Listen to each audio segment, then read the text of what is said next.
Have you ever thought about starting your own podcast? When we were trying to get this podcast off the ground, we had so many questions. How do we record an episode? Where do we find background music? How do we get our show on Apple Podcasts, Spotify, and all the other places that people like to listen? And where do we find advertisers? The answer to every one of these questions is really simple. Anchor. Anchor is a one-stop shop for recording, hosting, distributing, and monetizing your podcast. And best of all, it's 100% free and 100% ridiculously easy to use. Anchor makes it simple to get up and running. You can upload and schedule your podcast ahead of time. It publishes to all the major podcast platforms. You can easily check your stats. I could go on, but instead, why don't you go and get started? Go to anchor.fm/start to join the e-commerce minute and a diverse community of podcasters already using Anchor. That's anchor.fm/start. We can't wait to hear your podcast. It's the E-commerce Minute, your daily dose of e-commerce, tech, and retail news, with your hosts Bart Mraz and John Suter. The E-commerce Minute is a production of Sumo Heavy, a digital commerce consulting firm in Brooklyn, New York, and Philadelphia. Find us on the web at sumoheavy.com.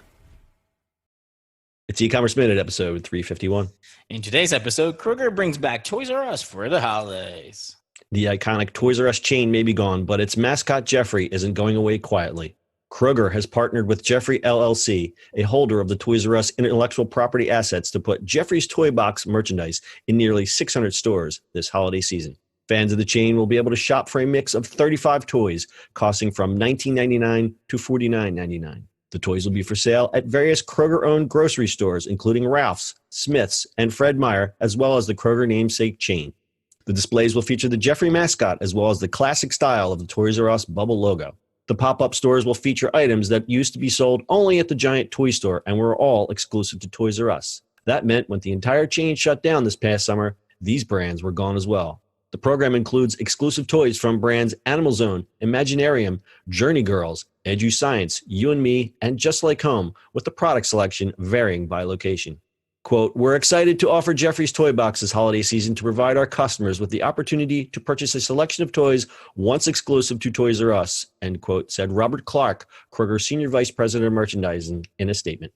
The iconic chain closed this past summer after failing to restructure under bankruptcy protection. Toys R Us is kind of back a little bit. Why? There's some brand equity there. That would be my answer. There's definitely brand equity, and I've heard this Jeffrey LLC, I guess through the Kroger and through other partnerships, they're trying to keep the brand alive, I guess via partnerships and maybe coming back, maybe with their own stores, but that could just be a rumor. Yeah, like why? Brand equity. There's a lot. Listen, there's a lot of history.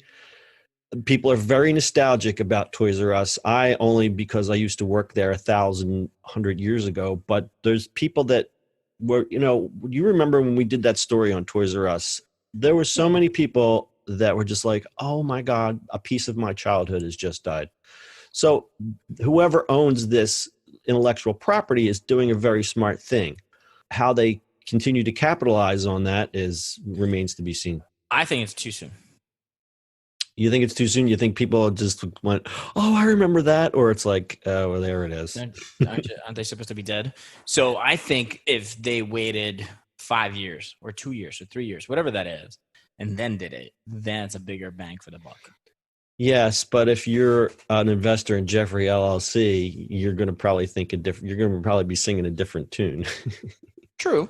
Because it's secured lenders, and I don't know if there's anybody in that group that were owed money or just kind of hung out to dry. So I think while I understand that feeling in terms of capitalizing on it, I also think that somebody's going to beat this giraffe until they get the last drop of money out of it.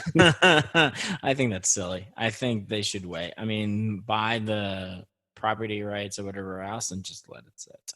So the company that owns Jeffrey LLC now owns the intellectual property that includes the trademarks, the e-commerce assets, so somebody still owns that website somewhere, and the data from Toys R Us and Babies R Us, United States and internationally. So they control all that data. They still have the website. They have all the trademarks. Keep the trademarks, sell the data, and just redo it when you're first, like in 5 years.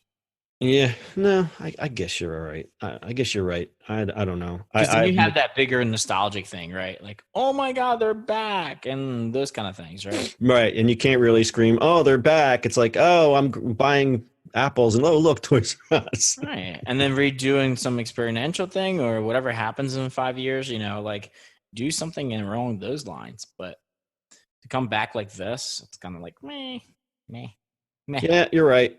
So to recap the sad Toys R Us story, despite arranging financing and closing a ton of U.S. stores, the 70-year-old retailer was not able to emerge from Chapter 11 this March and announced it would liquidate U.S. operations. It soon closed, I think, in June. And that included, at the time, 885 Toys R Us and Babies R Us stores in the U.S., Puerto Rico, and Guam, and 810 international stores, all circled the drain. So Jeffrey LLC lives on at Kroger. Bart, do you have anything else to add? Meh. Meh. Bart is very meh about this story. I am just Captain Nostalgia today. So we don't agree on this one. Full show notes are at ecommerceminute.co. That's your e-commerce minute for today. We will see you on the internet tomorrow. Meh. Meh. Meh. That's it for today's show. If you like the show, do us a favor and subscribe or leave us a review on iTunes. And don't forget, you can now listen to the e-commerce minute on your Amazon device. Just add e-commerce minute to your flash briefing. And finally, if you have a comment or suggestion or just want to say hi, find us on social media at Sumo Heavy.